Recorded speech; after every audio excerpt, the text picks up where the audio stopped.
What is going on, everybody? Welcome back to BGEV, where we give you a glimpse into the electrified vehicle world. My name is Austin. And my name's Joni B. And today we're actually going to do a 1-month recap on the seat covers that we installed in Joan's Tesla Model 3. We're going to give you a quick tour on how they're holding up, how the dogs like them, and more specifically how Joan actually likes them. Right. I mean, the whole reason for the seat covers was for these two dogs. Yeah, so Leo, what's your thoughts on it? Do you like it, Leo? Bailey? Bailey's hanging out in the shade Fake because dog. we're in South Florida. Fake dog.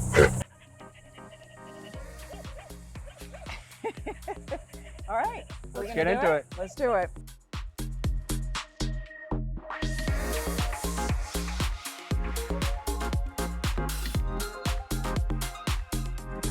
All right, so the back seat covers are actually holding up pretty well. As you can see, with a white interior, it's extremely difficult to keep clean. But as far as being free of tears and rips and nail marks or anything like that, they are holding up pretty well. The one thing that we do want to note on the back portion of the Taptes seat covers, you cannot fold down one side of each seat. You actually have to do it as the entire thing, and that's because the center portion right here has the zippers to put it all in place. But back seats are holding up really well. Front seats look pretty much brand new still. Again, we're only a month in, but if you have a dog, you completely understand how fast this interior can be destroyed. So I'm going to tell you what I like about them and what I don't like about them. So as far as aesthetically, I would say they look fantastic. Works great for the dogs in the back seat, so I don't have to worry about any kind of claws, tearing up the leather. There's only one thing I don't like about them. Okay. And that is, I feel like they generate a lot of heat. And these are the ones from Taptes. They're from Taptes. Yeah, They're yeah. about $300.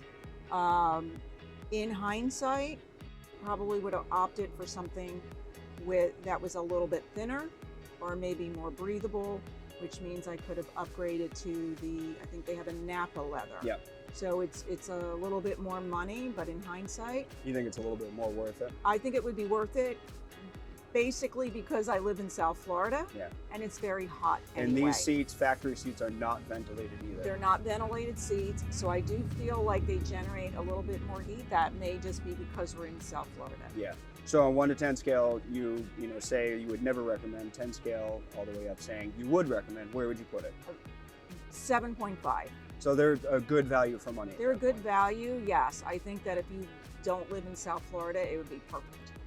If you guys haven't had the opportunity to watch the actual seat cover install video that we did a little over a month ago, we'll make sure we put that link in the description below so you guys can actually see how difficult or easy these things were actually to put in.